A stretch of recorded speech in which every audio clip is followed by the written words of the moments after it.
Amphibia is a Disney Channel cartoon in the same vein as Gravity Falls or The Owl House, which came out in 2019. It ran for 3 seasons and ended on May 14th, 2022. Jesus Christ, it's been that long. And while many people consider it good, most agree that out of the 3 big modern cartoons released by Disney, it was definitely the worst. Most people started to turn around at it when Season 2 came out. Many people saying the show stepped it up, but even after Season 3, people still didn't like it more than the other shows released by Disney. As for me, I started watching it around the time Season 3 started coming out. I didn't plan to, as I assumed it was a bad copy of Gravity Falls. But as I straight up got spoiled the ending of Season 2, I decided to give it a chance. And I am so glad I did. Because, in my opinion, it's the best Disney Channel show of all time. Don't believe me? Just ask my stepsister Zoe. This is fucking terrible. Also, this video contains heavy spoilers for the show. So, if you haven't seen the show, please do consider watching it and get off this video. Get on, scram, go.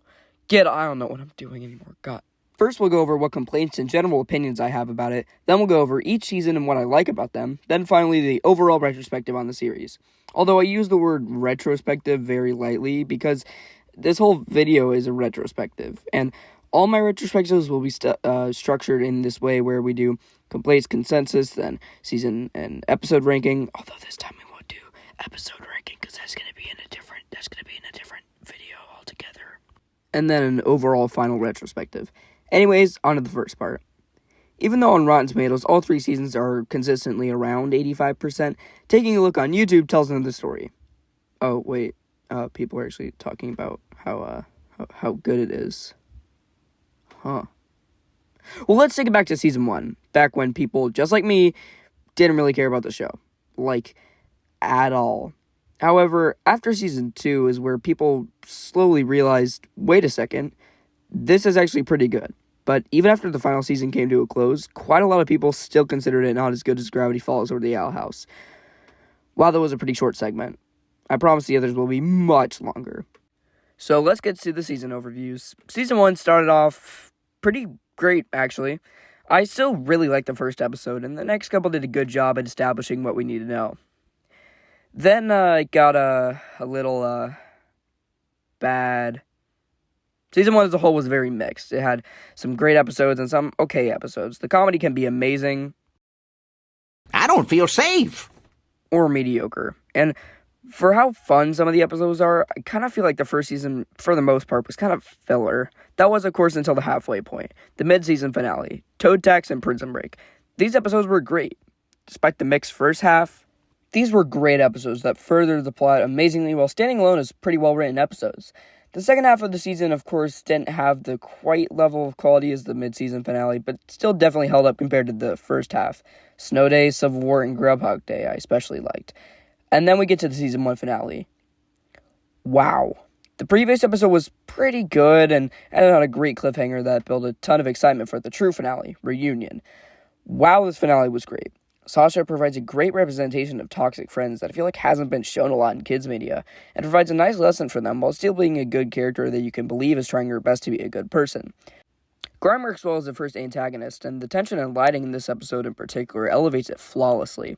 And that ending, oh my god. When she let go, I audibly gasped and cried, even if she was overall not that good of a person. Like, Jesus, her letting go was so mature and profound and ruined that Lean On Me song forever. Every time I hear it, I think back to this scene. Also, we're gonna talk about how a girl tried to kill herself in a kids' TV show for little children.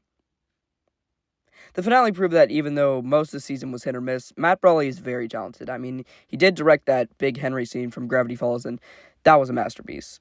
So after that, I was pretty excited for the next season. But before we move on, I want to have a little bit more discussion about the first. Overall, I actually don't mind the first season nearly as much as others do. I'd give it maybe a 7 out of 10, although that might go up or down with a bit more thought. It had some great moments with funny comedy, a great lineup of memorable and likable characters whose relationships feel earned, and some great episode plots, but it isn't perfect, and quite a few feel lacking. On to the next season. Season 2 came with much bigger praise compared to the first, especially towards the second half, but taking a look at the first half, it's great. Pretty much every episode could be one of the best of the first season. I also love how they didn't just glaze past what happened in the last episode and take an entire episode to get on the road. From there, it's very nice first batch of episodes. While staying episodic, I feel each episode not only has much more to offer compared to the first, but furthers the plot, even while staying episodes you can pick up at any time. Of course, while Season 1 was much more filler and less in one set direction, which does raise its charm in my opinion, Season 2 is made up of a ton of arcs. You got the road trip arc, the Newtopia arc, the second road trip arc, the Wartwood arc, the Temple arc, the Hop Hop arc, which is a lot. But overall, I think they paced it really well. Because of this arc structure, we might as well just go in order and cover each one. Since we already covered the pre-road trip section, let's move on over to the first road trip arc. Normally, I hate road trips in cartoons. They're always super boring and typical, but I think they handle it really well. Each episode is consistently funny, charming, and furthers the plot surprisingly well. I think this arc had a good amount of episodes and has well-paced writing, which never feels like it's dragging on and going on for too long. Of course, the arc isn't perfect, but if it's an indication of where the season is heading, I think we have a much stronger batch of episodes in store. The next arc is obviously the Newtopia one, the most heavily hinted at one, marketed, and the longest arc in the season. So how is it? Amazing. The introduction of Marcy, probably my favorite character. I sure do hope that nothing bad happens there. The world building, the comedy, the episode plots, it's just so good. Some highlight episodes where the planners check in, a really solid Sprig solo episode. Also, Hi Mabel, Little Frogtown, actual good Hop Hop episode, which is pretty rare, and a great art style and parody style comedy. Hopping Mall, specifically the ending. I don't mind the rest of it, but the ending is legitimately a really well-written scene, finally giving us a sad moment in this mostly lighthearted show. And the final 2 episodes of the arc, the I'm not saying that long-ass titles. The sleepover episode had some interesting new lore that was very confusing. I'm sure that'll get explained. Side note, I know I'm bashing the series a lot, but I love it. I promise I do. And the aquarium episode is one of the first legitimately sad episodes. Sure, Hopping Mall had its ending, but the rest of the episode was very lighthearted, so this really was not. Now we're entering the next arc. No, this is not the last one. No, I'm not getting tired of this. This is the second road trip arc. Yes, the second. This doesn't last long, and it's fine for what it is, but I could do without it. Now it's time for the second Wartwood arc, the 5th arc, and the sequel to the first arc. What is this, Kingdom Hearts? This is another one that kind of feels like it's just killing time to get to the final couple episodes, but there are still a handful of great episodes here. The Shut-In is a great Halloween episode. Ivy on the Run actually develops Spivey very well. Let's go! And that's the end of the arc. There's only one episode left in it, and this was the first episode since Reunion that is of an amazing quality. The genuine, heartfelt, somber backstory and forgiveness by Anne is so great to see, and I like how this show doesn't immediately solve its conflicts. It takes a while for their relationship to mend, making it pretty realistic for a kid's show about frog people. Now it's time for the second to last arc. Yes, I'm not crazy. The Temple arc is one of the best in the entire season, and a whole 9 episodes. All 3 Temple episodes are great, even if I wish that the latter 2 were as long as the first, or that the first was the same length as the other 2. It just feels odd making the first full length. Each episode foreshadowing and developing the main character of each Temple. My personal favorite would have to be the third. The tension yet believable fake redemption of Sasha is just great. It makes you think that she has the ability to be good, even though we all know she's faking it. And how Marcy doesn't want to lose either of them while Anne and Sasha are trying not to hate each other for Marcy, it's just so good. But the in-between episodes of the Temple episodes are still really good. That was a mouthful. Maddie and Marcy gives development to a pretty underused character, Bale's Warhammer is a great update on Sasha's situation, and Friender Frobo introduces a new character. I don't hate Frobo, but I don't really like him that much either. He's fine. And now it's on to the final arc, the last 3 episodes, some of the greatest the show's ever produced. The dinner shows really great tension and build up to the finale and really develops Sasha well. Battle of the Bands is a great calm before the storm. Finally, oh my god, this episode is a masterpiece! Once again, this was a sign that Amphibia is much more than it seems to be. You know an episode is good when there is a literal warning at the start. It moved the plot forward amazingly, each character interaction felt real and authentic, it never felt too fast or too slow, everything flowed well. The twist that Marcy got them stranded makes you rethink everything about her character, and Andres is a believable and effective villain. Not to mention nearly killing off Sprig, Polly getting legs, and the Super Saiyan Ann powers with amazing animation. And do I even need to mention how this show had the absolute balls to kill off a main character? I mean, sure, they weren't actually dead, but still, how did they get away with stabbing her through the chest? Jesus Christ. This was the perfect end to an amazing season. Now, it's on to Season 3. And while I do prefer Season 2 overall, Season 3 is pretty mixed. Wow, we have one okay season, one amazing season, and one mixed season. I know it doesn't seem like this is the best Disney Channel show, but bear with me. So, the third season moves away from the arc format of the second, and is mostly just split up into two halves. The first being spent on Earth, and the second in Amphibia. I think it's weird, because the first half has a stronger consistency of good episodes, but the second half some of the all-time best. The first half has a nice breather after the powerhouse was True Colors, and I think the humor noticeably increased. Sure, Season 1 has its amazing moments. I don't feel safe. And the second season was more focused on the story, but this half was so funny. All the new side characters and citizens of the town bring life to the show in an amazing way. I also like how gay the season is. It's so funny how after seeing Owl House get canceled, they played it safe for 2 seasons and then went all out with the greenlighting the third. Between literal RuPaul voicing the gayest character ever, Mr. X. No, not that one. And Olivia and Yuna in a pretty popular ship at the time being canon, and very heavily hinted at Sashan or Marsan or whatever they call it. It's just great to see. And how every episode is simultaneously very chill and relaxed, but still moves the plot forward. This is just great. Some standouts are the first episode, the Sasha Redemption episode, the Thai Feud one. God, I love the actual good representation in the show. The cat setting one for the foreshadowing at the end, the one where Polly learns Thai, the finale to that one robot arc thing, Sprig's birthday, the one where he becomes Spider-Man, the ship episode, the scientist one for the Owl House reference, the Christmas one with the Rebecca Sugar cameo, and the final episode of the half. So basically every episode. They all stand out because the first half of Season 3 just has so much effort and personality put into it. The second half, not so much. I mean, it's not a bad batch of episodes, there's just not as much care and talent put into them. It's made up for by the final couple episodes, though. It feels like, for the most part, it's kind of just wasting time and bringing back old characters to get to the actual finale. Most of the episodes are just, look, it's that guy again. I don't hate them, but they could be better. Now it's time for the big ones. The last 3 episodes, all amazing in their own right.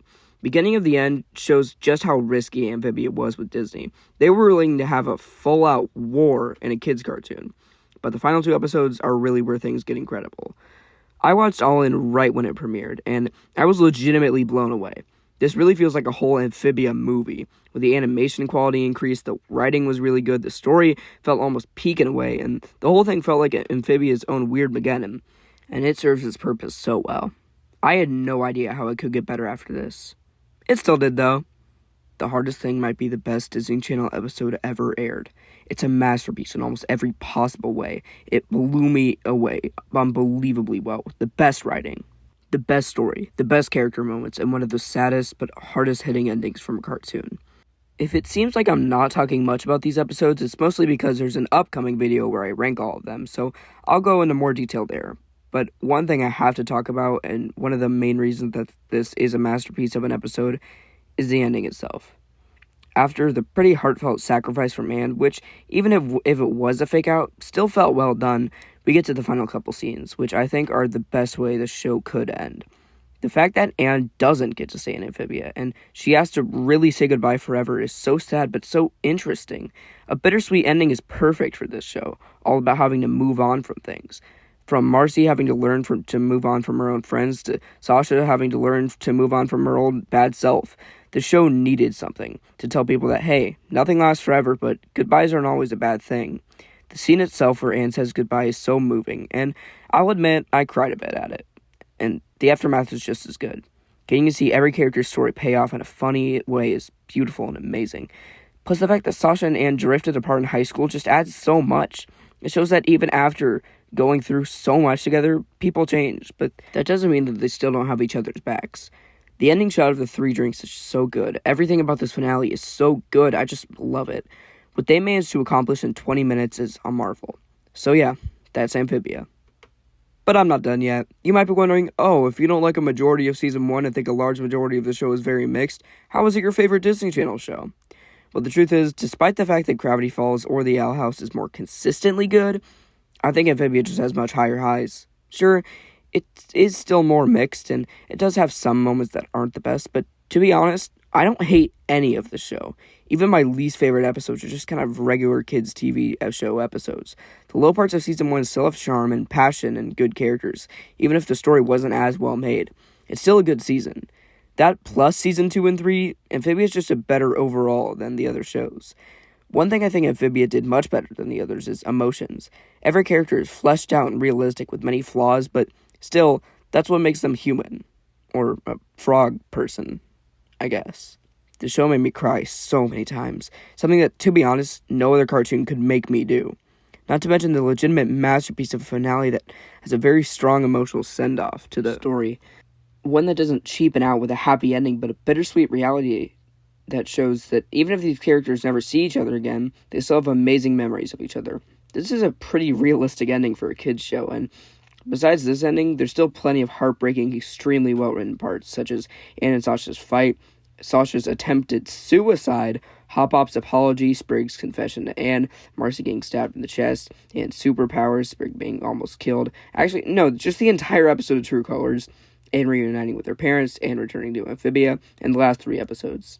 One thing I also think makes Amphibia stand out is the world building.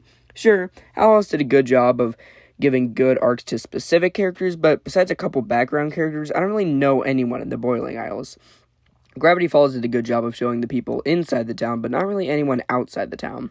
With Amphibia, I can imagine everyone that lives in Wartwood and Utopia. There's so many fleshed out characters that make this world feel alive, not to mention the cryptic lore and mystery surrounding the past of Amphibia, and I think it has the best world building of the 3 big ones. Now, about the villain. For the majority of the show, there isn't a main villain. Sure, there's Grime or Sasha, but it was clear from the start that they would eventually get redeemed. Then came Andreas, and damn, he was effective. But the main villain is the core, and while it's not very developed, it's still super effective as a villain, and very creepy. Now, I don't think that the core is better than Bellows, and especially not Bill Cipher, but still. Next, I want to talk about the humor in the show and the writing style. Now, I don't adore the writing in the first season, besides the standout episodes, but it develops pretty well as the show goes on, and the humor is amazing all throughout. It's between... No, Tyler, I will not clown face you. We're gonna talk about this.